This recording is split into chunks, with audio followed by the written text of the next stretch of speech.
मैं कौन हूं, यह जानना दुनिया का, ब्रह्मांड का, जीवन का सबसे बड़ा प्रश्न है।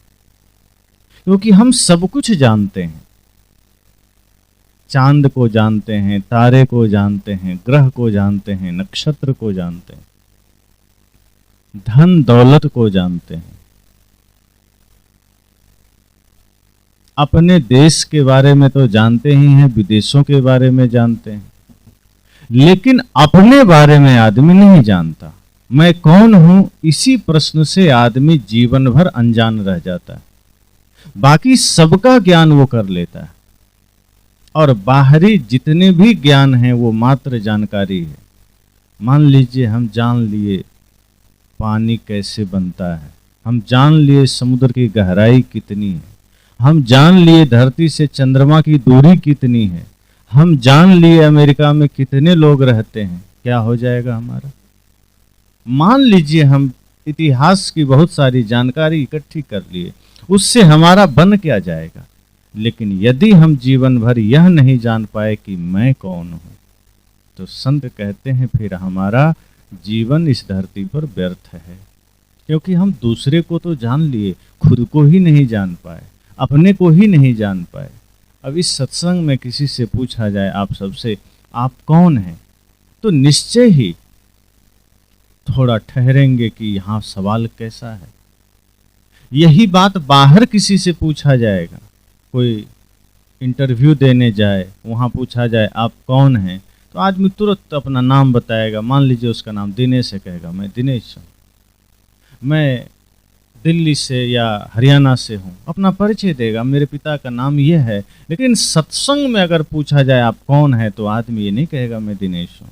अर्थात वहाँ मामला बदल गया है, वहाँ शरीर का पता नहीं पूछा जा रहा है, वहाँ नाम रूप नहीं पूछा जा रहा है, वहाँ वो पता पूछा जा रहा है जो हमने कभी जाना ही नहीं।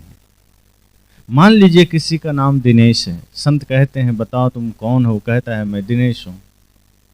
तो क्या वो जिस समय धरती पर आया था, जब वो जन्म लिया था, तो किसी ने कहा था दिनेश का जन्म हुआ है? क्योंकि उस समय तो नाम उसका रखा ही नहीं गया था। लोगों ने सिर्फ इतना ही कहा था कि एक बालक का जन्म हुआ है, जन्म के बाद नाम रखा गया। इसलिए कोई यह नहीं कहा कि हाँ भाई दिनेश ने जन्म लिया। एक शिशु ने जन्म लिया, बाद में उसको नाम मिला, बाद में उसे गोत्र मिला, बाद में उसे पहचान मिली। जन्म तो वो मात्र एक कोरा इंसान की तरह लिया।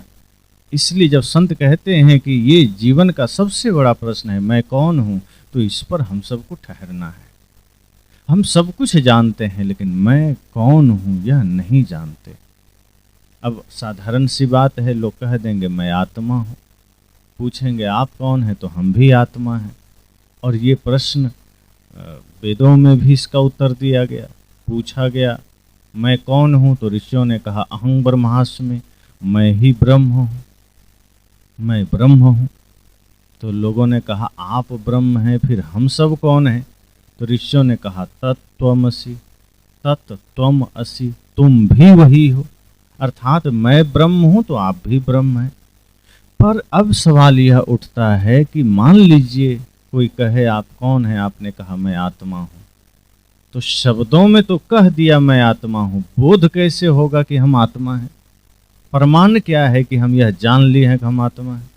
जैसे कोई बीमार आदमी, अब वो बेड पर लेटा है और वो कहे कि मैं स्वस्थ हूं, तो आप कहेंगे ना कि स्वस्थ होने का प्रमाण क्या है?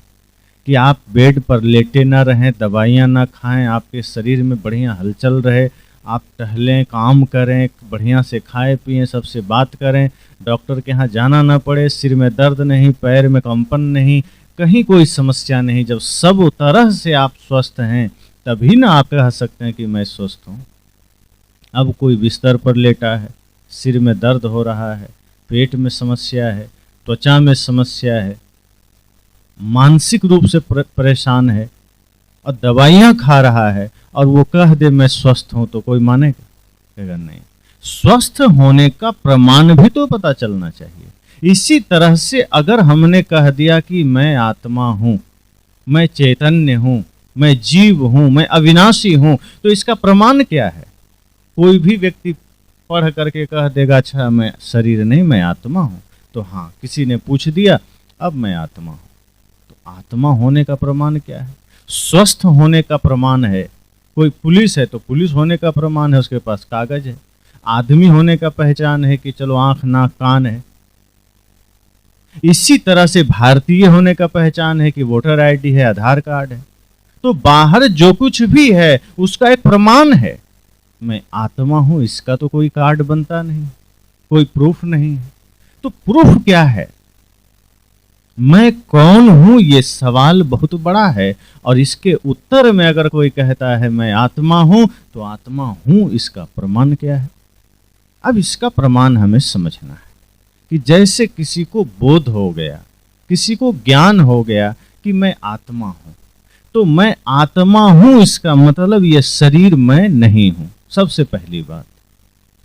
और जब शरीर मैं नहीं हूं, देह मैं नहीं हूं, मैं चैतन्य हूं, इसका मतलब शरीर से, देह से हमारा संबंध थोड़ा अलग हो जाएगा। जैसे कोई आदमी कहे कि घर ही मैं हूं, तो घर मैं हूं, तो घर में कुछ भी होगा तो दर्द उसको होगा।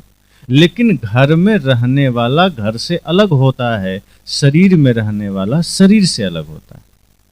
इसी को गीता में शरीरी कहा है। जो शरीर में रहने वाला वो शरीरी है, देह में रहने वाला देही है। और जनक जी देह में रहते हुए विदेह हो गए, इसलिए उनको विदेह कहा गया।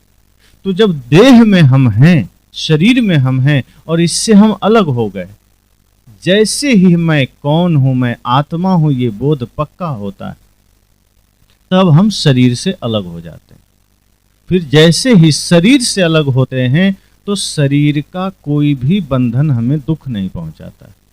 अब यदि हम अभी शरीर के बंधनों से, शरीर से जुड़े हुए प्राणी पदार्थों से दुखी सुखी होते हैं, इसका मतलब अभी मैं आत्मा हूं इसका बोध नहीं हुआ। जैसे घर में प्रॉब्लम आया, हम दुखी हो गए, थोड़ा नुकसान हुआ, हम दुखी हो गए, कोई छोड़ के चला गया, हम दुखी हो गए। शरीर से जुड़े हुए जितने भी प्राणी पदार्थ हैं, अगर उसका नुकसान हुआ या फायदा हुआ और उसका सीधा असर हम पर पड़ गया, मन पर पड़ गया, चेतना पर पड़ गई, तो क्या होगा? इसका मतलब अभी भी हम शरीर ही हैं, अभी हम आत्मा हैं, ये प्रमाणित नहीं हुआ। आत्मा होने का प्रमाण तब होगा जब निष्काम कर्म शुरू हो जाए, निष्काम भक्ति शुरू हो जाए। कुछ नुकसान हो गया, हर्ष में है। कोई गाली दे दिया, कोई बात नहीं। कोई आपका सम्मान कर दिया, कोई दुख नहीं। कोई सम्मान किया तो उछल के एकदम कुप्पा बन गए, फूल गए, और किसी ने अपमान कर दिया तो नाराज हो गए। इसका मतलब अभी भी हम शरीर में हैं। अब यह सवाल उठता है, इसको और स्पष्ट करेंगे कि मैं कौन हूं, मैं आत्मा हूं, तो ये बोध होगा कैसे? क्योंकि मन तो सदा संसार में रमता है, दुनियादारी में रमता है, माया तो हमें पकड़ रखी है, और माया का रूप समझ में नहीं आता। धन के रूप में माया है, पद के रूप में माया है, प्राणियों के रूप में माया है, रिश्ते नातों के रूप में माया है। माया का कुछ भी पता नहीं किस रूप में सामने आ जाए, किस रूप में वो मन को लालच दे के फंसा ले। माया का कोई रूप पता नहीं चलता। इसके लिए गोस्वामी जी ने कह दिया, गो गोचर लग जह मन जाई, सो सब माया जाने भाई। जहां तक आपका मन मस्तिष्क जाता है, जहां तक आपके आंखें देख सकती है, जिन जिन चीजों को आपका कान सुन सकते हैं, जिन जिन चीजों को आप स्पर्श कर सकते हैं, जिन जिन चीजों को मन कल्पना कर सकता है, संत कहते हैं वो सब माया है और वो हमें फंसाती। इसलिए तो आदमी कभी पद में फंस जाता है कि पद में आया कि आदमी अहंकार और घमंड में चला जाता है, दंभ में चला जाता है। कोई धन में फंस गया, कोई रिश्ते नाते में फंस गया, कोई नाम रूप में फंस गया। और जब नाम रूप पद प्रतिष्ठा में फंस जाते हैं तो अपने से दूर हो जाते हैं। इसलिए यह समझना है कि बंधन हमारा क्या है, माया हमें फंसाती कैसे है। जब हम अपने अपने बंधन को जानेंगे तब हम धीरे से मैं कौन हूं इसका बोध पर पहुंचेंगे। अब हमारा बंधन क्या है? मन कहाँ बंधता है? शरीर तो अपने आप में कुछ करता नहीं, मन की आज्ञा में करता है। जैसे आप देखें कि कहीं कोई वस्तु आपको पसंद आ गई, तो सबसे पहले किसने देखा? आँख ने। और आंख ने देखा, उसने सूचना मन को भेजा कि क्या सुंदर वस्तु है। अब उसने बुद्धि से कहा कि ये बहुत अच्छी है, ये हमें चाहिए। तो मन ने, बुद्धि ने फिर आदेश किसको दिया? पैर को, कि तुम चलो। पैर को कोई लेना देना नहीं है उससे, लेकिन मन ने पैर को आदेश दिया। देखा आंख ने, आदेश पैर को मिला कि चलो। जब वहां निकट में पहुंच गए, तब मन ने किसको आदेश दिया? हाथ को। पैर से अब पैर का काम खत्म, अब हाथ को कहा कि तुम ले लो। और यदि हम बिना पैसे दिए ले लिए और उधर से 2 डंडा किसी ने मार दिया, तो चोट किसको लगी? तन को। यानी आंख ने देखा, पैर चला, हाथ उसको पकड़ा, चोट खा गया शरीर। अर्थात सभी इंद्रियां उसमें शामिल हुई, शरीर का कोई दोष नहीं था। इसको तो दोष आंख की थी। इसने देखा, इसने आपके मन को समझाया कि ये वस्तु अच्छी है। तो ये सारे, चाहे नाम हो, रूप हो, जो कुछ भी है, ये हमें बांधते हैं। कहीं अच्छा रूप देख लिया तो मन वहीं अटक गया, किसी की अच्छी गाड़ी देख ली तो मन में हो गया कि ये मेरे पास भी होना चाहिए, किसी का बढ़िया घर देख लिया तो मेरा भी घर ऐसा होना चाहिए, किसी के पास बढ़िया मोबाइल देख लिया तो मेरे पास भी होना चाहिए। हम ये सोचते ही नहीं कि हमें आवश्यकता क्या चीज़ की है। जितनी आवश्यकता है उतना चाहिए। घर को हमने कबाड़खाना बना लिया, पड़ोसियों का देख देख के हम वस्तुएं इकट्ठा करते चले जाते हैं। हमारे काम की, हमारे ज़रूरत की भले ही थोड़ा हो, पर दूसरे के घर में इतना सामान आया तो मेरे पास भी आना चाहिए, दूसरे ने बढ़िया सामान लिया तो मेरा भी होना चाहिए। और इस तरह मन हमें बंधनों में बांधता है, हमें नाम में बांधता है, रूप में बांधता है, परिवार में बांधता है, जमीन में बांधता है। और यही बंधन बनते चला जाता है, यही हमारे जीवन में बीमारी बनते चला जाता है। और धीरे धीरे आदमी अपने ही नाम रूप में समा जाता है, दुनियादारी में समा जाता है, बंधनों में समा जाता है। वो जान ही नहीं पाता कि मैं इससे अलग हूँ। और अलग होने का प्रमाण भी है, लेकिन आदमी सोचता नहीं। जैसे आपके सिर में दर्द है, तो आप क्या कहते हैं? मेरे सिर में दर्द है।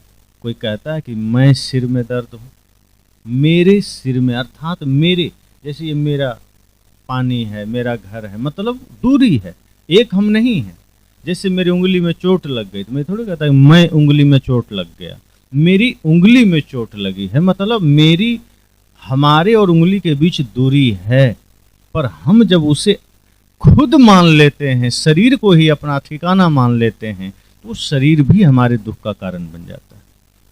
इसलिए संत ने कहा यह जानना जरूरी है कि मैं कौन हूं, और मैं कौन हूं का बोध तब होगा जब दृश्य और दृष्टा में अंतर होगा। अभी जो हम देखते हैं वो दृश्य है और हम देखने वाला दृष्टा है। अब ये आंख, ये कान अपने आप में क्या है? ये तो जो चेतना भीतर है उसके आज्ञा में ये देख रहा है। जो चेतना भीतर है आत्मा, उसके आज्ञा में कान सुन रहे हैं। ये भीतर जो चेतना है उसके प्रकाश में ये हाथ काम कर रहा है। आत्मा निकल जाती है, शरीर पड़ा है, आंख भी है, कान भी है, न वो सुनता है, न देखता है, न वो चलता है, फिर उसको हम लाश कह देते हैं। अर्थात शरीर मैं नहीं हूँ, शरीर से भिन्न चेतन आत्मा मैं हूँ। और जब चेतन आत्मा मैं हूँ यह बोध हो जाता है, तो इसका प्रमाण यह होता है कि फिर नाम रूप में हमारा कोई आकर्षण नहीं रह जाता, फिर माया हमें भटका नहीं सकती। जैसे ही मैं का बोध होता है, मैं चैतन्य हूँ, मैं आत्मा हूँ, आपको कोई बांध नहीं सकता। फिर कोई गाली भी देगा तो आपके चेहरे पर मुस्कुराहट रहेगी, अगर कोई निंदा भी करेगा तो चेहरे पर मुस्कुराहट रहेगी। जैसे ही किसी शब्द से हम प्रभावित होने लगे, इसका मतलब मैं कौन हूँ का बोध नहीं है, फिर हम शरीर ही हैं, फिर हम नाम ही हैं, हम रूप ही हैं, हम पद हैं, हम प्रतिष्ठा हैं।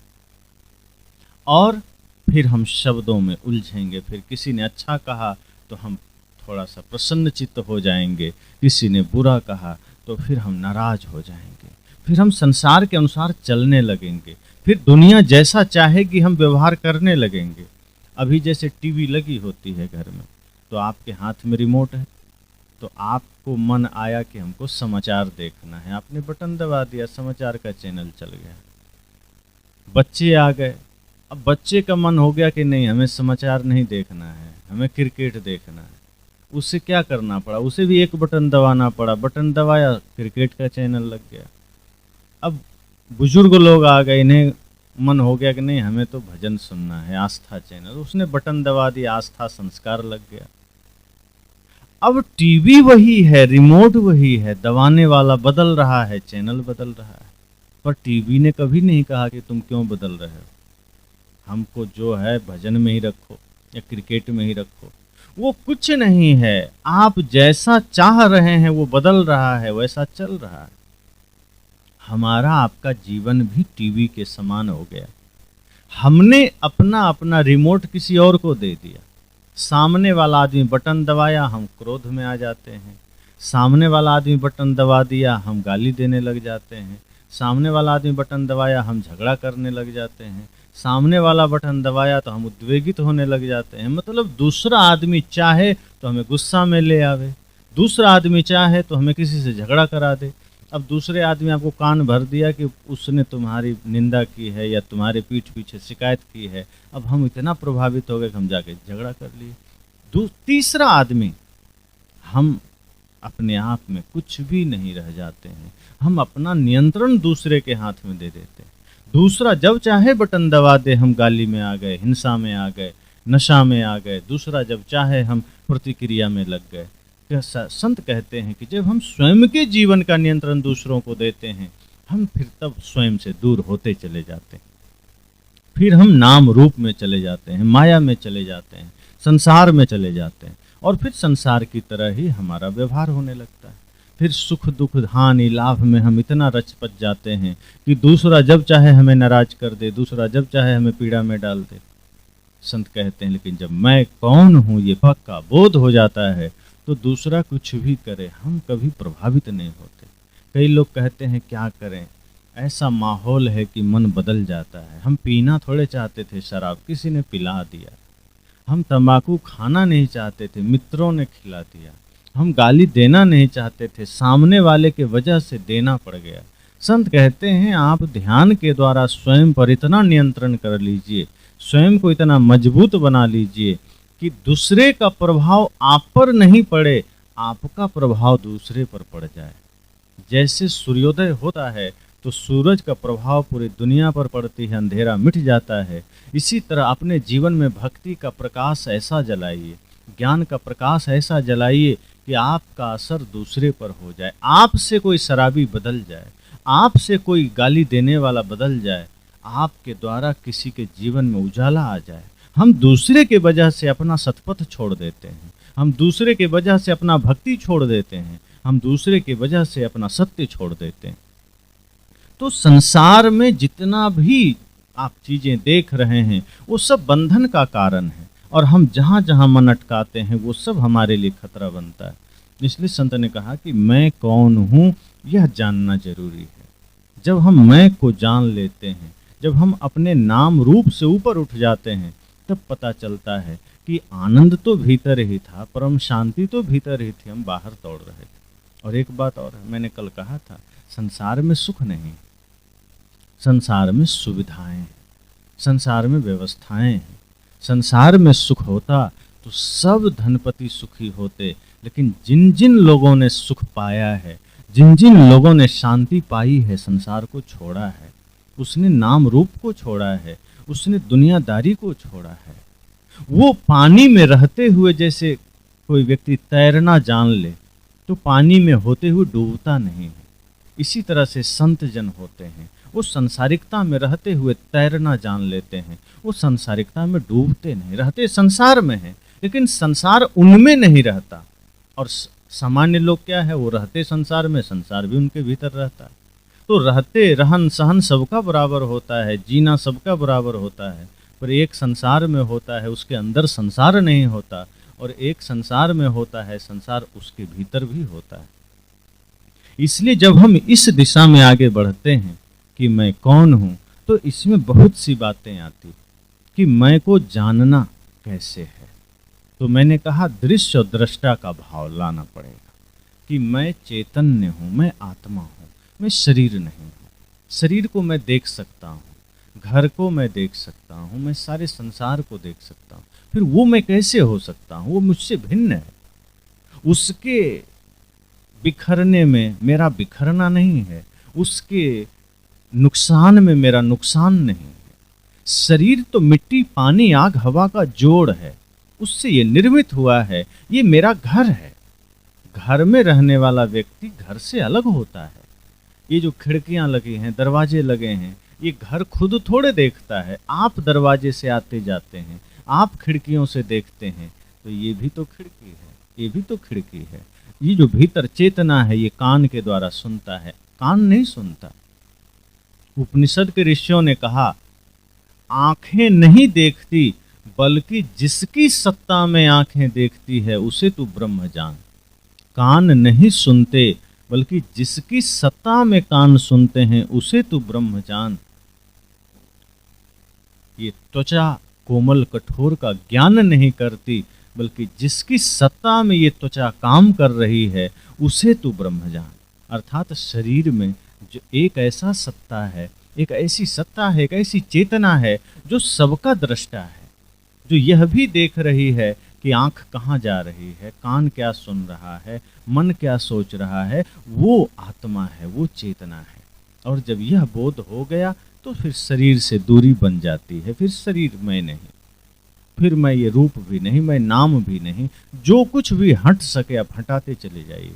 मैं मन भी नहीं हूँ, मैं बुद्धि भी नहीं हूँ, मैं शब्द भी नहीं हूँ, मैं दुनियादारी भी नहीं हूँ। कुछ भी बाहर जो कुछ भी गिना जा सकता है वो मैं नहीं हूँ। आप एक एक करके हटाते चले जाइए। आप देखिए, आप जब शरीर को भी आप खंडित करेंगे तो शरीर का भी सब परमाणु अलग हो जाएंगे। मिट्टी, पानी, आग, हवा सब अलग अलग हो जाएगा। इस सब का जोड़ बन करके स्थूल शरीर आ गया। इसी तरह से आत्मा शरीर में आई तो फिर सब तरह के विकार आ गए, क्योंकि पूर्व का संस्कार है। अब न जाने पूर्व के जन्मों में कितने क्या क्या कर्म हमने किए, वो सारे संस्कार बनते बनते इस जन्म तक आया। फिर इस जन्म में हमने संस्कार किए, हमने कर्म किए, वो भी इकट्ठा हो रहा है। अब पूर्व का मिटा नहीं, नया और पाप कर्म हम कर बैठते हैं। पूर्व का हमारा संस्कार खत्म हुआ नहीं, नया और संस्कार पैदा हो जाता है, और हम पुनः पुनः उसी माया में लिप्त होते चले जाते हैं। हम स्वयं को जानने की चेष्टा नहीं करते, हम फिर उसी संसार को बटोरने में चले जाते हैं, उसी संसार में संसार को इकट्ठा करने में चले जाते हैं। इसलिए संत कहते हैं मैं कौन हूँ, ये जानना जरूरी है। दुनिया का सबसे बड़ा प्रश्न मैं कौन हूँ।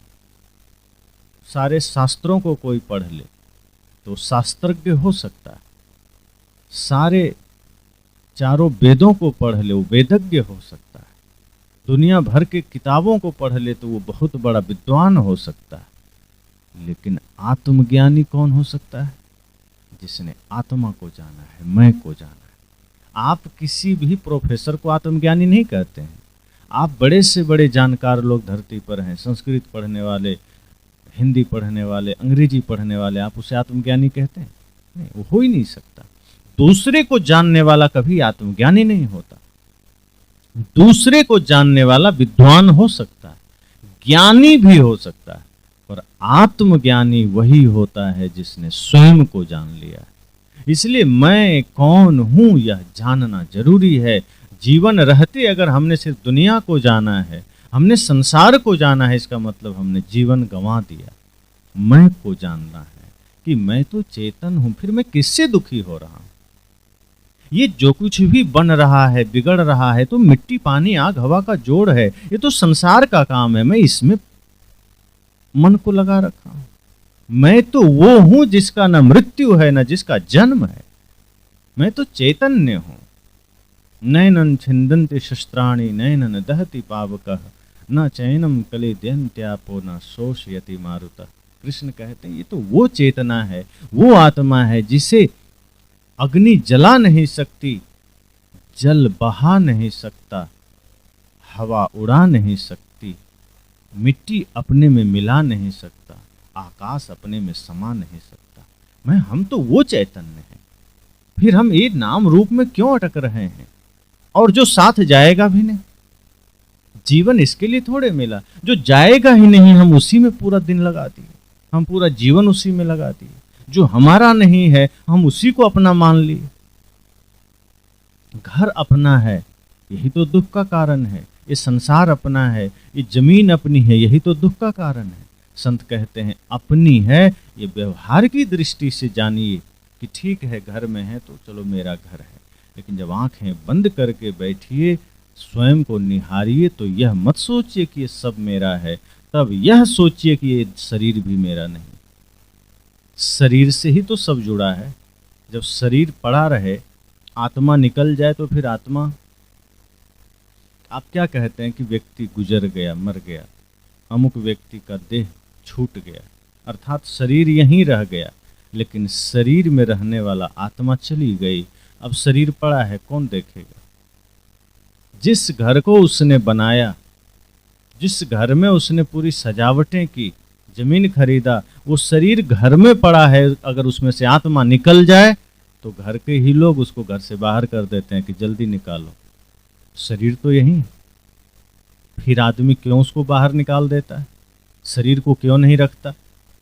कितना प्यारा बेटा हो, क्या कहता है कि बस जल्दी करो, रो रहा है फिर भी निकाल रहा है, जल्दी ले चलो, क्योंकि 24 घंटा से ज़्यादा हो गया तो शरीर गंध करेगी। जब तक इसमें दिव्यता है, इसका मतलब उसमें आत्मा है। शरीर तभी तक दिव्य है, चैतन्य है, जब उसमें आत्मा है। आत्मा निकलते ही वो शरीर कचड़ा हो जाता है, फिर उसको कोई रखना नहीं चाहता, फिर उसको कोई संभालना नहीं चाहता।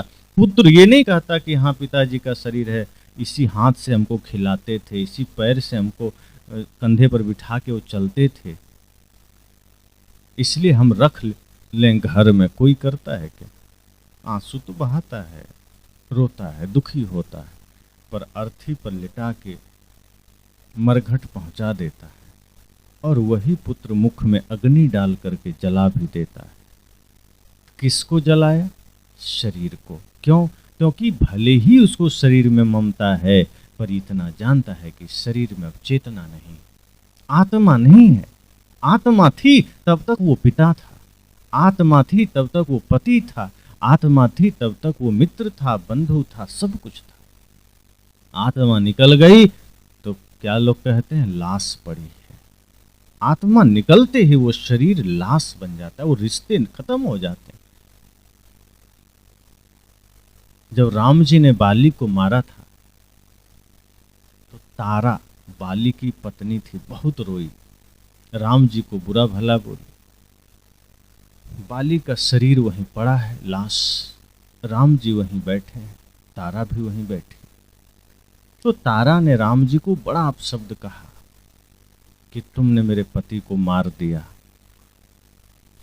तो तारा की विकलता को देखकर राम जी ने कहा, तारा विकल देख रघुराया, दिन्ह ज्ञान हर लिन्ही माया। तारा की बेचैनी को देखा, उसकी विकलता को देखा, राम जी ने कहा तुमने शरीर में मोह किया। अगर शरीर ही सब कुछ है तो आगे राम कहते हैं, प्रगट सो तन करी आगे सोवा, जीव नित्य तब के ही लग रोवा। अगर यह शरीर ही तुम्हारा पति है तो शरीर तो सामने है, फिर रो क्यों रही? कोई कारण नहीं रोने का, क्योंकि शरीर तो यहीं पड़ा है। और यदि इस शरीर के अंदर निवास करने वाली चेतना जीव ही तुम्हारा पति था तो वो तो नित्य है, अखंड है, अविनाशी हो, मर नहीं सकता, फिर क्यों रोना? सिर्फ शरीर से वो निकला है, वो मरा थोड़े है। आत्मा कभी मरती थोड़े है, कि जीव कभी मरता नहीं। शरीर से अलग हो गया, शरीर का त्याग कर दिया, और जो कभी मरता नहीं, फिर उसके लिए रोना क्या?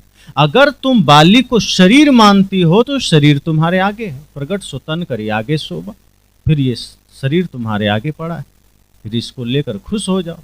लेकिन यदि तुम ये मानते हो कि नहीं, शरीर बाली नहीं था, शरीर वो नहीं था, शरीर तो मिट्टी पानी आग हवा है, हड्डी की झोपड़ी है, इसमें कचरा भरा पड़ा है, फिर इसके प्रति इतनी अक्षक्ति क्यों, इतनी ममता क्यों?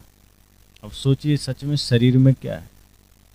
दुनिया में जितने भी मशीन हैं उसमें कचरा डालो या रॉ पदार्थ डाल दीजिए तो बढ़िया चीज़ बन के निकलती। और शरीर एक ऐसा है जो कितना भी बढ़िया चीज़ें डालो, 10 अंग से कहीं न कहीं से सब जगह गंदगी ही बाहर आती है। आँख से, नाक से, कान से या अन्य इंद्रियों से जो भी हमारे शरीर में कर्मेंद्रियां हैं, सबसे गंदगी ही तो आती है। फिर ये कचड़े के शरीर में अब चाम लपेटा है तो सुंदर लग रहा है, अभी चाम हटा दो तो आदमी अपना ही शरीर देखने से डरेगा। तो जब हम बाहर के नाम रूप को देखते हैं तो बड़ा आनंद आता है कि वाह, आकर्षण हो गया। अब इसको ऐसे भी समझिए कि जैसे एक कैमरा लगा है तो मैं जैसा हूं वैसा आ रहा है। अब इस कैमरे की जगह यहाँ एक्सरे मशीन लगा दें तो कैसा आएगा? फिर ये बाहर का लेगा, बाहर चाम उसमें नहीं आएगा, ये बाहर का शरीर उसमें नहीं आएगा, उसमें हड्डी दिखेगा, कंकाल लगेगा, भूत प्रेत का फोटो है। इसलिए जब किसी का एक्सरे किया जाता है तो एकदम अपना ही देख के आदमी डर जाएगा, उसको पूरे शरीर का एक्सरे दिखा दे तो, क्योंकि वो बाहर का लेता ही नहीं है, वो भीतर की सच्चाई को लेता है। तो राम जी ने कहा कि शरीर तो तुम्हारे सामने लेटा है, ये गंदगी का पोटली है। चलहु का टेढ़ो टेढ़ो टेढ़ो, दसहूं द्वार नरक भरी बूढ़े, तू गंधी को बेड़ो। सदगुरु कहते हैं कि इसी शरीर को पा करके तुम टेढ़े टेढ़े चलते हो। कभी किसी से झगड़ा कर लिया, किसी से विवाद कर लिया, ये मेरा ये तेरा। साहब कहते हैं दसहूं द्वार, वे कहते हैं जो शरीर में जो 10 द्वार हैं वो सब गंदगी से भरा है। दसहूं द्वार नरक भरी बूढ़े, कहा जैसे जिस नाली के पास से जाते ही नाक बंद कर लेते हो, वो शरीर वही है अंदर से। तू गंधी को बेड़ो, जैसे कोई जहाज हो उस पर सामान लोड करके उसको रवाना कर देते हैं। साहब कहते हैं आपका शरीर भी तो गंदगी का जहाज है, बेड़ा है गंधी का। इसलिए फिर इसमें क्यों अटकना? तो नाम में क्यों अटकना जो नाम बाद में मिला? रूप में क्यों अटकना जो रूप आज है कल नहीं रहेगा?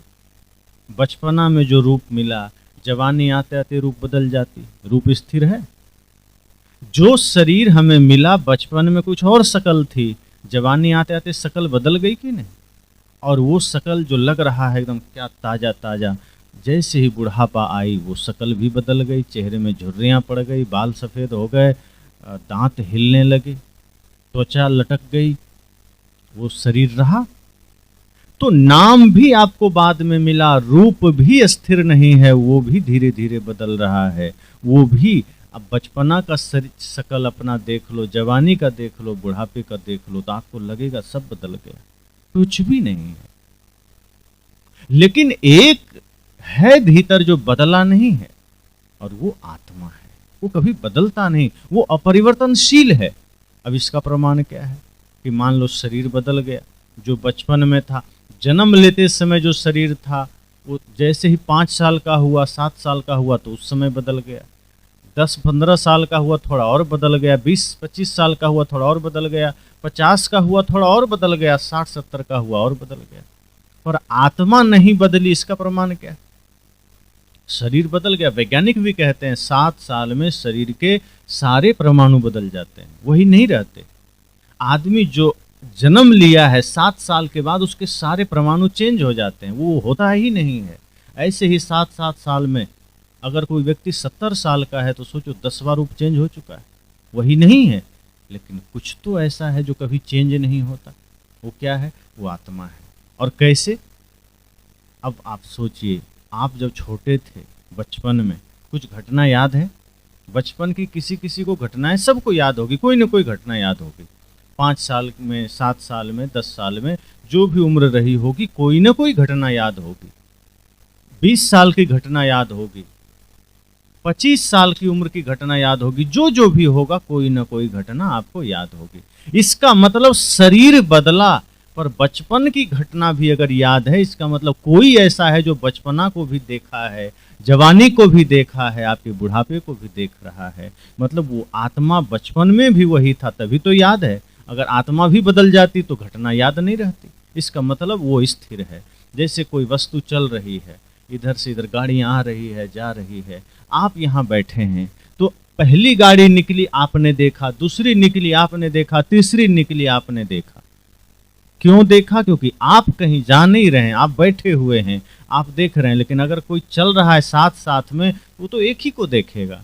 वो आगे निकल गया, पीछे कौन गाड़ी आई कैसे पता चले? तो आत्मा स्थिर है शरीर में, वो चेंज नहीं हुआ है, उसमें कोई परिवर्तन नहीं हुआ है, वो स्थिर है, वो अखंड है, वो अविनाशी है, उसकी मृत्यु नहीं हुई है, उसमें कोई बदलाव नहीं हुआ। इसलिए वो बचपना को भी जान रहा है, वो किशोरावस्था को भी जान रहा है, जवानी को भी जान रहा है, और वो बुढ़ापे को भी जान रहा है। और बुढ़ापा आती है तो भी वो मरता नहीं, वो छोड़ के चल देता है। हम जैसा कर्म करते हैं आत्मा फिर वैसे शरीर में चला जाता है। कुछ लोग कहते हैं आत्मा इस शरीर को छोड़कर कहाँ जाती?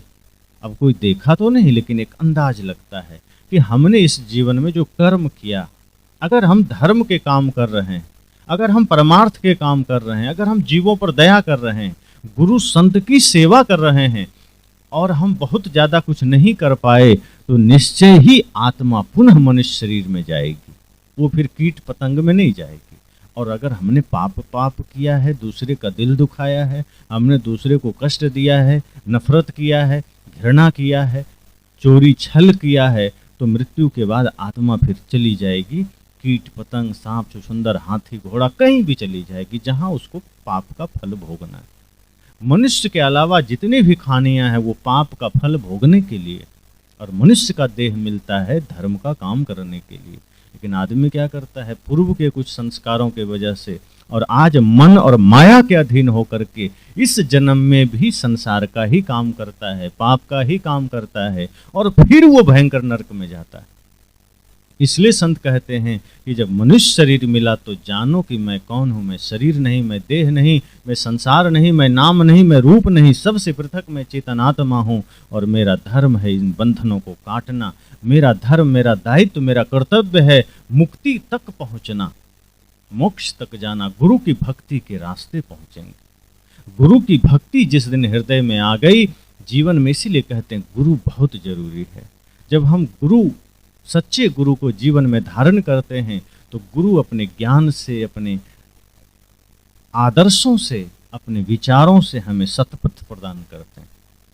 वो फिर हमें एक मार्ग देते हैं कि ये मार्ग मुक्ति का मार्ग है, ये मार्ग सत्य का मार्ग है, ये मार्ग आनंद का मार्ग है। इसलिए ये जीवन जब हमें मिला तो हमें ये समझना है कि पता नहीं दोबारा फिर मनुष्य शरीर मिले न मिले, कब मिले कौन जानता है। न जाने कितने करोड़ों जन्मों को पार करने के बाद फिर मनुष्य शरीर मिले, साधारण थोड़े है। और आज अगर यह सौभाग्य मिला है तो हमें गंवाना नहीं है, हमें मैं को जानना है। मैं आत्मा हूँ, मैं शरीर नहीं, मैं देह नहीं, मैं नाम नहीं, मैं रूप नहीं, मैं मन नहीं, मैं बुद्धि नहीं, तो क्या मैं चैतन्य हूँ। और मैं चैतन्य हूँ अर्थात चेतना का स्वरूप क्या है? सत्य, अहिंसा, प्रेम, करुणा। जब हमारे हृदय में सहज सत्य समाहित हो जाए, जब हमारे हृदय में सहज प्रेम प्रवाहित होने लगे, अभी सहज कहाँ होता है? अभी संसार जैसा करता है हम वैसा ही करते हैं।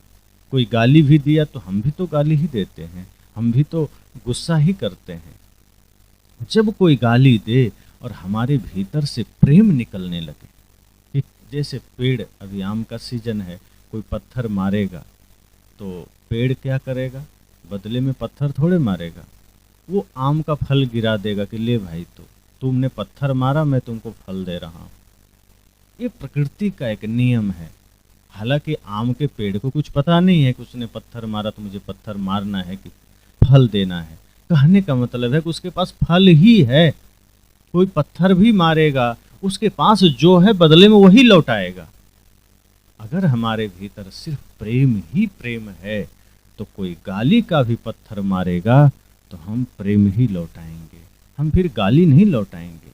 अगर किसी ने हमें गाली का पत्थर दिया और हम भी बदले में गाली दिए, इसका मतलब हमारे भीतर भी गाली है। जैसे कोई कहता है ना कि हम गाली देना नहीं चाहते थे, हम तो बड़े धार्मिक आदमी हैं, हम तो ध्यानी आदमी हैं, पर किसी के वजह से मैंने गाली दे दिया, सामने वाले ने हमको मजबूर कर दिया, हमें परेशान कर दिया। अब सोचिए कोई कुआं में पानी है, आप उसमें बाल्टी डालेंगे तो पानी आएगा बाहर। चाहे उसमें आप लोहे की बाल्टी डालिए, कोई जरूरी नहीं कि सोने की बाल्टी डाला जाए, लोहे की बाल्टी से भी पानी आ जाएगा। और यदि कुआं सूखा हुआ है, उसमें पानी है ही नहीं, तो लोहे की बाल्टी डालिए तो भी पानी नहीं आएगा। कोई सोचे कि नहीं सोना का डालें तो आ जाएगा, तो आएगा क्या? जब कुआं में पानी ही नहीं है तो चाहे बाल्टी कुछ भी डालिए, कोई भी डालिए, किसी भी धातु का डालिए, पानी नहीं आएगा। जिस हृदय में गाली है, जिस हृदय में नफरत है, जिस हृदय में क्रोध है, तभी सामने वाला व्यक्ति क्रोध की बाल्टी डालेगा तो क्रोध लेकर आएगा। सामने वाला व्यक्ति हिंसा की बाल्टी डालेगा तो हिंसा लेकर आएगा। सामने वाला व्यक्ति निंदा, शिकायत, आलोचना की बाल्टी डालेगा तो वही लेकर आएगा। हम क्यों किसी का प्रत्युत्तर में गाली देते हैं? हम क्यों न रुक जाएं? राम जी को इतनी गाली पड़ी, पलट के गाली दिया क्या? भगवान बुद्ध को इतनी गाली लोगों ने दिया, पलट के दिया? नहीं दिया। तो नहीं दिया तो पूजा हो गई, और क्या घटा उनका? और कहा भी है साहब ने, क्षमा बड़न को चाहिए, छोटन को उत्पात, कहाँ विष्णु की घट गई जो भृगु ने मारी लात। कि जो बड़े होते हैं, बड़े शरीर और उम्र से नहीं, कर्म से, जिनके जीवन में कर्म महान है, जिनका दिल बड़ा है, वो उम्र चाहे कोई हो वही बड़ा है। तो जो बड़े हैं वो किसी को भी क्षमा कर देते हैं कि कोई बात नहीं, उसका कर्तव्य था, उसने गाली दिया, वो अपनी पहचान दिखाया गाली देकर। और हम भी गाली दिए तो ये तो ऐसा हो गया जैसे रास्ते में कुत्ता भौंका और हम भी भौंकने लगे, तो फिर फर्क क्या हुआ? रास्ते में आप चलते हैं, कभी कुत्ता भौंकने लगता है तो आप इंसान हैं, आप भौंकते नहीं हैं, आप शांति से निकल लेते हैं, क्योंकि वो कुत्ता है, वो भौंकेगा। तो जब हम यह भाव ले आते हैं कि किसी ने गाली दिया, ठीक है, वो उसकी पहचान, हमें प्रेम देना है, हमें नफरत नहीं देना। यही नियंत्रण जब स्वयं पर हो जाए तो समझ जाइएगा आप धीरे धीरे नाम रूप शरीर से अलग हो गए, आप स्वयं में आ गए, आप मनुष्य जीवन को सफल बना लिए। और यही मनुष्य जीवन की सफलता है, और यही सभी संतों का कहना है। यही वेद का ज्ञान, यही उपनिषद का, यही गीता का, यही कबीर साहब का, यही गुरु नानक का, यही रैदास का, सबका ज्ञान यही मीराबाई का। कोई ज्ञान में भिन्नता नहीं है, कहने की प्रक्रिया भिन्न हो जाती है, समझाने का तरीका भिन्न हो जाता है, पर महान संतों का वचन, उनका ज्ञान में कोई भिन्नता नहीं है, चाहे वो कोई भी महापुरुषों ने कहा हो। तो हमें तो यह जानना है कि हम धरती पर क्यों आए हैं। हम अपने बारे में नहीं जानते, हम सबके बारे में जानते हैं कि दुनिया में कौन क्यों आया, वो क्यों क्या कर रहा है, वो ऐसा क्या, वो दुनिया भर के सवालों में हम उलझ जाते हैं। साहब कहते हैं अपने को जानिए, स्वयं को जानिए, यही सृष्टि का सबसे बड़ा प्रश्न है। मैं कौन हूँ, जगत क्या है, ये दो सवाल। जब मैं को जान लिया तो जगत समझ में आ जाएगा कि जगत भी तो वही है जो परिवर्तित हो रहा है, निरंतर बदल रहा है, स्थिर कहाँ है। आज इसी एरिया में 100 साल पहले मुझे लगता है जंगल रहा होगा, नहीं कम से कम 200 साल पहले तो रहा ही होगा। अब बताइए। तो वही मैं कह रहा हूं कि आज ये 10-15 साल में आबादी हो गई, कभी 500 साल बाद ना जाने क्या होगा। संसार तो परिवर्तनशील है। और जो जहां पांडव रहे होंगे तो कोई जरूरी है कि उनके बाद से लगातार वहां आबादी रही होगी, बाद में फिर जंगल हो गया होगा। यही होता है। लोग बताते हैं जहां बारमेड़ का रेगिस्तान है, पहले वहां समुद्र था नीचे, अब वहां रेगिस्तान हो गया। कहीं रेगिस्तान है वो समुद्र हो गया। पृथ्वी के नीचे हलचल मच रही है, जो प्लेट्स हैं वो टकराते रहते हैं, कहीं पहाड़ बन गया, कहीं समुद्र बन गया, फिर कहीं समुद्र पहाड़ बन गया, कहीं समुद्र बन गया। कहीं पानी गंदा था, थोड़ी सी जमीन में हल चलाई, पानी बढ़िया हो जाता है, कहीं पानी अच्छा था वो खराब हो जाता है। ये प्रकृति में हलचल मचा हुआ है, ये सृष्टि परिवर्तनशील है। तो संत कहते हैं जगत को भी जब हम समझ लेते हैं तो पता चलता है कि हम जगत के पीछे क्यों भाग रहे हो, तो ऑलरेडी परिवर्तनशील है, वो तो बदल रहा है। 100 साल पीछे चले जाएं तो सब कुछ बदलना हुआ नजर आएगा, 100 साल आगे चले जाएं तो सब कुछ बदला हुआ नजर आएगा।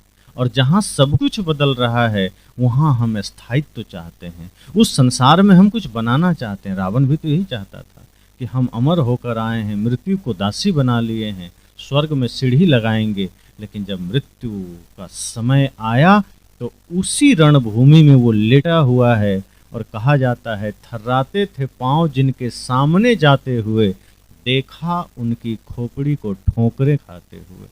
कि जिसके सामने जाने से पैर कांपते थे बड़े बड़े योद्धा का, आज वो रावण जब पड़ा है धरती पर तो चील, कौए, गिद्ध और न जाने कितने जानवरों के ठोकरों से उसकी खोपड़ियां हिल रही।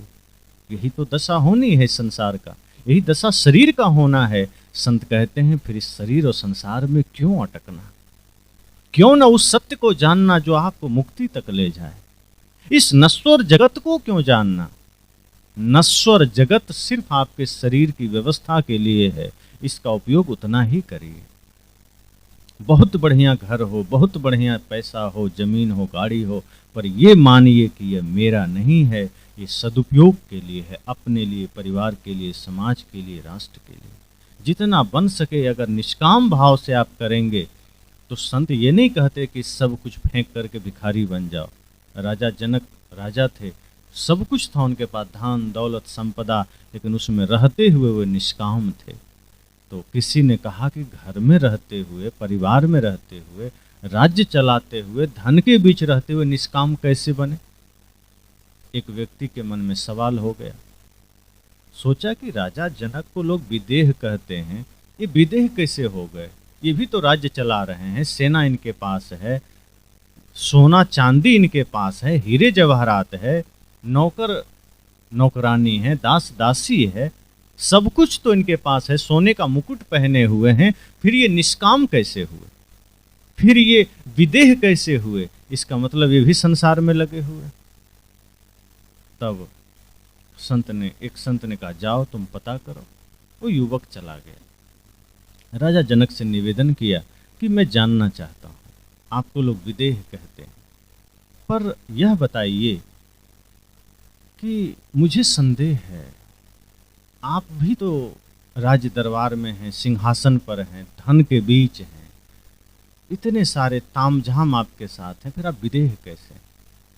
राजा जनक ने कहा कि तुम ये जो पूरा माया का पसारा देख रहे हो, ये जो दास दासियां, ये जो पूरा रानियां, जितने भी तुम महल, सारे चीजें तुम देख रहे हो, तुम्हें भी इसे देखने का मौका मिलेगा।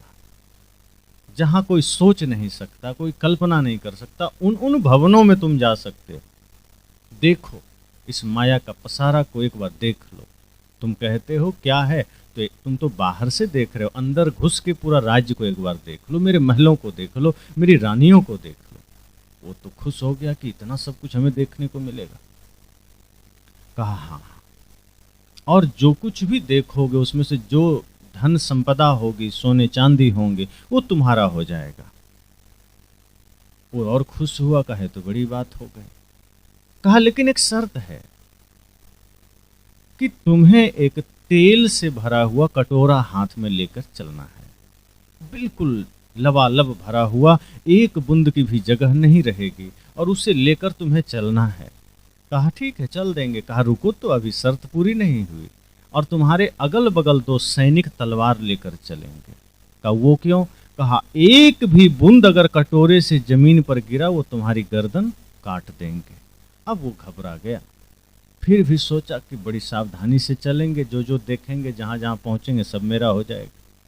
लेकिन तब तक घबरा गया कि तो कटोरा लबालब भरा है, चलते चलते कहीं एक बूंद गिर गया तो गर्दन कट जाएगी। 2 सैनिक अगल बगल नंगी तलवारें लेकर चल रहे हैं। धीरे धीरे एकदम उसका पूरा ध्यान कटोरे पर केंद्रित हो गया, क्योंकि उसे अगल बगल अपनी मौत नजर आ रही थी। कटोरे के एक बूंद तेल भी छलक ना जाए, क्योंकि वो जान रहा था कि जब तक सारा तेल कटोरे में है तभी तक मैं जिंदा हूं। अगर इसमें का एक बूंद बाहर गिरा कि मैं गया, मेरी मृत्यु तय है। अब वो धीरे धीरे जा रहा है, शरीर पर पसीना है, सारी चेतना उसके कटोरे पर केंद्रित हो गई है, सारा ध्यान कटोरे पर है, अगल बगल कहीं कुछ भी पता नहीं, पूरा महल घूम के आ गया। राजा ने कहा आ गए। कहा आ गए। कहा अब बताओ मेरा महल कैसा लगा। कहा कौन सा महल, कहाँ का महल, हमारा तो पूरा ध्यान कटोरे पर था। कहा मेरी रानी कैसी लगे। कह रहे महाराज मत पूछो, मुझे तो कुछ दिखा ही नहीं, कहाँ का रानी, कैसी रानी। कहा कि कुछ सोना चांदी लिया कि नहीं? कहा सोना चांदी। आपके सैनिक अगल बगल तलवार लेकर चल रहे थे और मेरी तो सांसें अटकी हुई थी कि एक बूंद नीचे ना गिर जाए, वरना ये काट देते गर्दन। तो मेरी तो पूरी चेतना केंद्रित थी तेल के कटोरे पर, क्योंकि मैं जान रहा था मेरे और मृत्यु के बीच में सिर्फ यह कटोरा है, यहाँ एक बूंद तेल गिरा के मृत्यु आ जाएगी। इसलिए मुझे तो हर एक कदम पर मृत्यु दिख रही थी। मैं क्या और देख सकता था? जब क्षण क्षण पल पल कटोरे में मृत्यु नजर आ रही थी, तो मैं क्या आपका राज्य देखता, क्या रानी को देखता? राजा ने कहा बस यही चीजें मैं 2400 घंटे मैं अपनी मृत्यु को देखता हूं, इसलिए इस राज्य में रहते हुए भी मेरे पर माया हावी नहीं होती है। मैं यहां बैठा हूं लेकिन माया से दूर हूं। क्यों? क्योंकि मैं हर क्षण अपनी मृत्यु को देख रहा हूं। मेरे अगल बगल भी समझ लो अदृश्य तलवारें लटकी हुई है। मैं भी हर चीज में अपनी मृत्यु को देख रहा हूं। इसलिए ये माया हमें बांधती नहीं है, मैं उसका दृष्टा बना हूं। मैं सिर्फ इसका संरक्षण कर रहा हूं। माया मुझ में नहीं, मैं माया का दृष्टा हूं। ये राज्य मुझ में नहीं, मैं राज्य का दृष्टा हूं। और इसलिए मैं होते हुए, मैं देखते हुए इससे अलग हूं। इस शरीर में होते हुए मैं शरीर से अलग हूं, क्योंकि मैं जानता हूं इस शरीर मेरा नहीं है। ये तो प्रकृति ने दिया है, कभी भी छीन सकता है, कभी भी मृत्यु आ सकती है। और यहां इस शरीर को धारण करने वाला कौन अमर हो पाया है? साहब कहते हैं जो जो जन्म लिए वसुधा पर, एक दिन सब ही मरे। प्राण चलत काया कहे रोई, प्राण चलत काया कहे रोई। सुनो हंसा मेरे साईं, तुम तो हंस चले घर अपने, हम कहाँ जायब बिगोई। प्राण चलत काया कहे रोई। काया पाय बहुत सुख किन्हा, नित उठी मल मल धोई। नित उठी मल मल धोई, सो तन छिय छार होए जई हैं, नाम न लिहें कोई। प्राण चलत काया कहे रोई। साहब कहते हैं कि मानो इस शरीर और आत्मा की विदाई हो रही है, प्राण की विदाई हो रही है। प्राण निकलकर जा रहा है, शरीर प्राण से कह रहा है कि प्राण चलत काया कहे रोई। एक रूपक के माध्यम से एक भाव दर्शाया गया कि मानो ये शरीर को छोड़कर प्राण निकल रहा है, और शरीर क्या कह रहा है कि तुम कहां जा रहे हो मुझे छोड़कर। प्राण चलत काया कहे रोई, ये शरीर प्राण के चलते देख करके रो करके कह रही है क्या? कि जब तक तुम इसमें थे तो हम कितना आनंदित थे। प्राण चलत काया कहे रोई कि हे प्राण, हे हंस, तुम तो हंस चले घर अपने, तुम तो मरोगे नहीं, तुम तो अपने घर चले जाओगे। हम कहाँ जाए वो बिगोई, हम कहाँ जाएंगे, हमारा कौन सा रास्ता है, हम तो मरघट में जाके जल के राख हो जाएंगे। साहब कहते हैं काया पाए बहुत सुख किन्ना, शरीर पाया बहुत सुख किया, घर बनाया, जमीन खरीदा, दुनियादारी, पद प्रतिष्ठा, नाम कमाया, लेकिन काया पाए बहुत सुख किन्ना, नित उठ मल मल धोई, रोज उठे नहाया, इत्र फूलेल लगाया, बढ़िया कपड़े से सजाया। साहब कहते हैं लेकिन होगा क्या? सो तन छिय छार हो जाई हैं। जिसको तुमने इतना सजाया, इतना संवारा, ध्यान देना एक दिन वो छार हो जाएगा, राख हो जाएगा, फिर नाम भी कोई नहीं लेगा। 12-13 दिन तक तो लोग याद कर लेंगे, हो सकता है फिर एक फोटो बना के दीवार में टांग देंगे, महीना 2 महीना थोड़ा मोड़ा आंसू बहा लेंगे, लेकिन 6 महीने के बाद फिर सब भूल जाएंगे, फिर सब वैसे हंसेंगे, बोलेंगे, खाएंगे, तुम टंगे रहोगे दीवार में, फिर कोई नाम लेने वाला नहीं रहेगा। इसलिए साहब कहते हैं, इस धरती पर आए हो तो स्वयं को जान लो मैं कौन हूँ, गुरु भक्ति में मन को लगा लो, धर्म के पथ पर चले जाओ। और जब हम धर्म के पथ पर चलते हैं, गुरु भक्ति में मन को लगाते हैं, तब यह शरीर का सार्थक उपयोग होता है। वरना इस शरीर से हम कर क्या रहे हैं?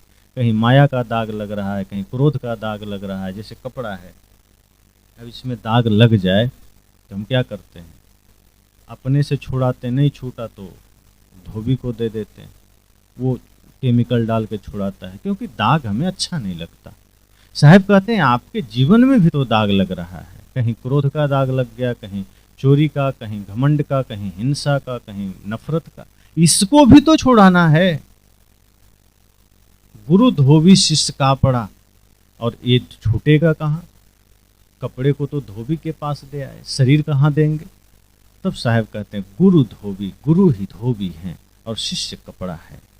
अपने शरीर को, अपने जीवन को गुरु के पास ले जाना है। जब हम अपने आप को गुरु के पास समर्पित करते हैं तो गुरु हमारे जीवन को, हमारे शरीर को दागों से मुक्त कर देते हैं।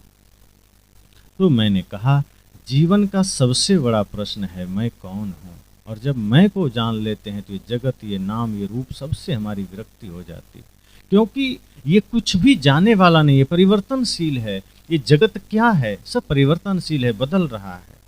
ये सारे परमाणु बदल रहे हैं, सब में गुण क्रिया हो रहे हैं, सब धीरे धीरे बदलते बदलते ऐसा बदल जाएंगे कि पता भी नहीं चलेगा कहाँ क्या हो गया, पता भी नहीं चलेगा। हम भी बदल जाएंगे, पर ये चेतना, ये आत्मा कभी बदलती नहीं है। इसलिए साहब कहते हैं जो नहीं बदलती है उसको जानो, जो बदल रहा है उसके पीछे क्यों जाना। जो नहीं बदलने वाला है, जो अखंड है, अविनाशी है, उसका ज्ञान करो, और वही इस धरती पर आत्मज्ञानी है। तो मैं कौन हूँ, जगत क्या है, और तीसरी बात जगत से हमारा संबंध क्या है, ये जानना जरूरी है। जगत, मैं के अलावा जो भी है जगत है, उससे हमारा संबंध क्या है? क्षणिक कहा जा सकता है। शरीर मिला, ये तो तय है कि एक दिन छूटेगा। इसका मतलब है कि संबंध हमारा क्षणिक है और स्वप्नवत है। जैसे कोई आदमी सपना देखता है तो सपने में कई बार आदमी बहुत धनपति राजा बन जाता है और लगता है मेरे पास सब कुछ है, लेकिन जैसे ही नींद खुलती है तो पता चलता है वही टूटी खाट पर लेटा हुआ है, कुछ भी नहीं है, वही टूटा घर है। तो सपने में सब सच मालूम पड़ रहा था कि मैं धनपति हो गया, आंख खुली तो वही झूठ संसार सामने है। साहब कहते हैं यही जगत पूरा स्वप्न की भांति है। जब तक हम मूर्छा में हैं, बेहोशी में हैं, माया के अधीन है, ये जगत हमें खूबसूरत मालूम पड़ता है, ये देह हमें खूबसूरत मालूम पड़ता है। लेकिन जैसे ही माया का पर्दा हटता है, अज्ञानता का पर्दा हटता है, मैं का बोध होता है, गुरु ज्ञान हमारे भीतर आता है, ये जगत हमें सच सच मालूम पड़ता है कि तो सपना के समान है, ये तो कभी भी छिन सकता है, ये शरीर छिन सकता है, नाम रूप छिन सकता है, और इस संसार में कुछ भी स्थिर नहीं है। कब कौन क्या हो जाए, वर्तमान आदमी कब भूतपूर्व हो जाए। अब देखिए प्रधानमंत्री जी भूतपूर्व होते होते बचे, कोई ठिकाना है कब किसका जीवन में क्या परिवर्तन आ जाए। जब तक वो प्रधानमंत्री हैं, वर्तमान हैं, थोड़े से के चलते भूतपूर्व भी कहला जाते कि भूतपूर्व प्रधानमंत्री। मनमोहन सिंह जी को अब कहते हैं ना भूतपूर्व प्रधानमंत्री, अटल बिहारी वाजपेयी जी को कहते हैं स्वर्गीय भूतपूर्व प्रधानमंत्री अटल बिहारी वाजपेयी। मतलब उनका पद उनके साथ नहीं रहा, ये नाम, ये रूप, ये पद सदा साथ नहीं रहता है। अब्दुल कलाम जी भूतपूर्व बने, प्रतिभा पाटिल भूतपूर्व बने, रामनाथ कोविंद जी बने, अभी द्रौपदी मुर्मू जी हैं, ये अभी वर्तमान राष्ट्रपति हैं, आगे चल के ये भी भूतपूर्व हो जाएंगे। अर्थात पद कभी स्थिर नहीं रहता। कोई भूतपूर्व शिक्षक हो जाते हैं, कोई भूतपूर्व सैनिक हो जाते हैं, कोई भूतपूर्व मंत्री हो गए, मुख्यमंत्री हो गए, नेता हो गए। लेकिन क्या ऐसा है जो कभी भूत नहीं होता? संत, भक्त, साधक ये कभी भूतपूर्व नहीं होते हैं। आपने कभी नहीं सुना होगा ये भूतपूर्व संत हैं या ये भूतपूर्व भक्त हैं। वो सदा वर्तमान होते हैं, क्योंकि संत का संबंध ज्ञान से है। ज्ञान कभी भूत होता ही नहीं। साधक का संबंध साधना से है, साधना कभी भूत होती ही नहीं, वो सदैव वर्तमान है। अर्थात जब हमारा जीवन ज्ञान में होता है, जब हमारा मन सत्य में होता है, आत्मचिंतन में होता है, तो हम सदा वर्तमान है। शरीर मिट जाएगा पर आदमी अपने आप में स्थिर हो जाएगा, वो कभी मरेगा नहीं। अब देखिए, जितने महापुरुष हुए शरीर किसी का नहीं है, पर वो जिंदा है कि नहीं? उनका नाम, उनका आदर्श जिंदा है। और जो व्यक्ति कुछ नहीं किया, धन कमाया या फिर अपने लिए जिया, परिवार के लिए जिया, 50 साल बाद उसको कोई पूछता नहीं। बड़े बड़े धनपति भी सिर्फ जनरल नॉलेज में पढ़ाए जाएंगे कि हाँ कोई बहुत बड़ा धनपति था, आम आदमी नहीं जानेगा। लेकिन जिसके पास ज्ञान का धन आ गया, जिसके पास भक्ति की दौलत आ गई, वो व्यक्ति दुनिया में अमर हो गया, क्योंकि भक्ति की दौलत से बढ़कर कोई दौलत नहीं। सदगुरु कबीर से किसी ने पूछा कि इस धरती पर सबसे बड़ा खजाना क्या है, सबसे बड़ी दौलत क्या है, और ऐसा क्या है जिसके आगे सारा धन बेकार है? तो साहब ने क्या कहा? अरब खरब लो दर्ब है, उदय अस्त लो राज, भक्ति महात्म न तुले, ये सब कौने काज। उन्होंने कहा अरब खरब अर्थात अरबों खरबों की द्रव्य अर्थात दौलत हो, अरबों खरबों की दौलत हो, और उदय से अस्त तक राज्य हो। अंग्रेजों के ज़माने में कहा जाता है कि उसका इतना शासन था पूरे दुनिया पर कि उसके ही राज्य में सूर्योदय होता था और सूर्यास्त भी उसी के राज्य में होता था, इतना शासन था। तो उसी तरह से साहब कहते हैं कि इतना धन किसी के पास हो, अरबों खरबों का, और साथ साथ जहाँ से सूर्योदय होता है, मान लो जापान से लेकर अमेरिका तक सब उसका ही हो, लेकिन भक्ति महात्म ना तुले। पर जिसके जीवन में भक्ति का दौलत है, उसके सामने इतना राज्य भी ना तुले, मतलब तुलना ही नहीं हो सकता है। बराबरी तो अलग बात की बात चीज है। ये सब कौने काज, फिर ये सब किस काम का है जब भक्ति के आगे सब फीका है? और है तो मीराबाई जब तक महल में थी, सोना चांदी उनके पास था, हीरे जवाहरात थे, रानी थी, तब तक उसने कहा कि पायो जी मैंने राम रतन धन पायो? नहीं कहा। लेकिन जब सब छोड़ दिया, घर का त्याग कर दिया, राज्य का त्याग कर दिया, सोने चांदी का त्याग कर दिया और फकीरी वाला कपड़ा पहन लिया, तब उन्होंने कहा पायो जी मैंने राम रतन धन पायो, वस्तु अमोलक दी मेरे सतगुरु। कहा वो धन मैंने पाया। तो लोगों ने कहा कौन सा धन, किसने दिया? तो सतगुरु ने दिया। ये कोई दुकान से थोड़े मिला, सोना चांदी खदान से नहीं मिला, ये हीरे के खदान से नहीं, सोने के खदान से नहीं, ये बैंक से नहीं मिला। तो कहाँ से मिला? सदगुरु ने दिया है वो धन। और वो धन कैसा है? खर्चे नहीं कोई चोर न लूटे, दिन दिन बढ़त सवायो। कहा ये शांति का, प्रेम का, भक्ति का धन है, ये राम का धन है, अर्थात ये चैतन्य का धन है। जिसके जीवन में भक्ति का धन आ गया, प्रेम का धन आ गया, मीरा ने कहा उसको कोई चोर नहीं लूट सकता, कोई बांट नहीं सकता, बल्कि जितनी भक्ति में आप आगे बढ़ेंगे वो दिन दिन बढ़त सवायो। तो साहब ने भी कहा वही धन जिसके पास है वो कभी गरीब नहीं रहता, वो कभी दरिद्र नहीं रहता, और वही सबसे बड़ा धनवान भी है। साहब ने और भी कहा है, चाह गई चिंता मिटी मनुआ बेपरवाह, जिनको कुछ नहीं चाहिए वो ही शाहंशाह। कहा जिसको कुछ भी चाहिए वो तो दरिद्र है, जिसको नहीं चाहिए जो दे रहा है वो सम्राट है। इसलिए मैंने कहा कि ये संसार तो ऐसा है कि हमें इसका दृष्टा बनना है। इससे हमारा संबंध बहुत छोटा है, क्षणिक है, आज है कल ना रहे कौन जानता है। जो सांस हम अंदर लिए हैं बाहर आए ना आए कोई पता है, क्षण भर में यहाँ मृत्यु घटित हो जाती। आदमी लोग कहता है एक्सीडेंट से इतनी मृत्यु हुई, सांप काटने से हुई, दुनिया भर का डाटा आता है, पर आप देखें सबसे ज़्यादा मृत्यु बिस्तर पर होती है। आदमी सबसे ज़्यादा अपने घर में ही मरता है, बाहर बहुत कम मरता है। इसका मतलब मृत्यु है, अटल है, कहीं भी हो सकती है, फिर उसे डरना क्या। हमारी मृत्यु थोड़े होगी, शरीर प्रकृति ने दिया है, छीन लेगा। पहले भी बहुत लोगों का गया, हमसे पहले जो दादा परदादा थे वो चले गए, हम लोग भी चले जाएंगे, आगे आने वाले भी लोग चले जाएंगे। तो इससे डरने की जरूरत नहीं है, बल्कि यह सोचना है कि जो भी समय हमें मिला है, जो भी वक्त हमें मिला है, इसको हमें सत्य में लगाना है, इसको हमें कल्याण में लगाना है, इसको हमें पाप में नहीं लगाना है। पता नहीं कब मृत्यु आए और छीन ले, फिर क्यों नफरत करना, क्यों घृणा करना, क्यों किसी की निंदा करना। इस शरीर को, इस मन को हमें सृजन में लगाना है, गुरु की भक्ति में लगाना है, परमार्थ में लगाना है। पता नहीं अचानक मृत्यु का आगमन हो जाए और पता चले हम तो कुछ किए ही नहीं। अचानक मृत्यु आ जाए, फिर हम कहें कि थोड़ा मौका दे दो, तो मौका देगी क्या मृत्यु? नहीं देगी। आप करोड़ों का धन का बंडल सामने रख दीजिए कि 2 मिनट मौका दे दो, मृत्यु कहेगी नहीं, ये घूस घूस यहीं चलता है, हमारे यहाँ नहीं चलता। ये हमारे यहाँ तो राजा भी एक समान है, रंक भी एक समान है, क्योंकि मृत्यु के बाद दोनों को मरघट में ही जाना है।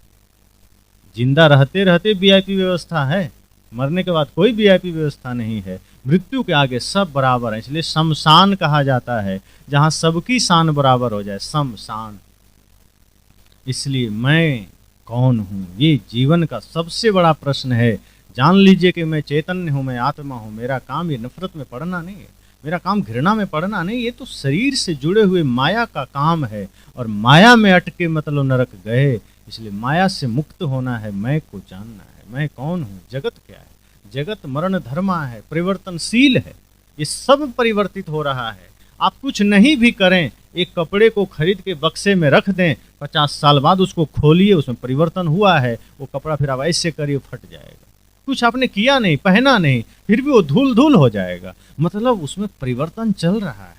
कोई घर बना के छोड़ दीजिए, ताला मार दीजिए, 20 साल बाद जाके खोलिए, आपको रहने लायक नहीं मिलेगा, उसमें परिवर्तन चल रहा है, सब कुछ बदल रहा है। इसी तरह हमारा आपका शरीर भी बदल रहा है। तो ऐसे बदलते जगत को, ऐसे परिवर्तनशील जगत को अपना मानना, साहब कहते हैं यही सबसे बड़ी अज्ञानता है। ये मेरा अपना नहीं, बस इसमें हम आए हैं कुछ अच्छा काम करने, लेकिन उल्टा कर जाते हैं, हम कुछ नुकसान कर जाते हैं, हम कुछ और माया बनाकर चले जाते हैं, हम कुछ और पाप की कमाई करके चले जाते हैं, और वहीं हमारी नाव डूब जाती है, और वहीं हमारी हार हो जाती है। इसलिए आगे का पता नहीं, इस जीवन में हमें जीतना है तो अपने को जानना है। आत्मज्ञान सबसे बड़ा ज्ञान है, इससे बड़ा कोई ज्ञान नहीं, इससे बड़ी कोई साधना नहीं, इससे बड़ी कोई तपस्या नहीं। तो मैं कौन हूँ, जगत क्या है, इससे हमारा संबंध क्या है, यह हमें जानना है। और श्वास रहते रहते धर्म का काम करना है। बने जो कुछ भी धर्म कर ले, यही एक साथ जाएगा। और हम कोशिश करें जीवन रहते रहते हमारी सांसें, हमारी चेतना किसी के काम आ जाए, किसी का हम दिल न दुखाएं, हमारा जीवन किसी के लिए नुकसान का कारण न बने, किसी के लिए पीड़ा का कारण न बने। यही सबसे बड़ी पूजा भी है, यही सबसे बड़ी उपासना भी है। जब हम सबके भीतर परमात्मा देखने लगेंगे तो आपको लगेगा कि हर घर हर घट मंदिर है, फिर बाहर क्या तामझाम करना। हम बाहर करते ही तब है जब हम लोगों में मंदिर भगवान का दर्शन नहीं कर पाते। जब हर चैतन्य में चेतना का दर्शन हो जाए, हर किसी में ब्रह्म का दर्शन हो जाए। वेद ने तो कहा, तत्वमसि मैंने पहले ही कहा, वेद के ऋषियों ने कहा आप भी ब्रह्म हैं, मैं भी ब्रह्म हूँ, अयम आत्मा ब्रह्म, आत्मा ही ब्रह्म है, प्रज्ञानम ब्रह्म, ज्ञान ही ब्रह्म है। फिर बाहर क्यों भटकना। यही भाव हम सबको जागृत करना है।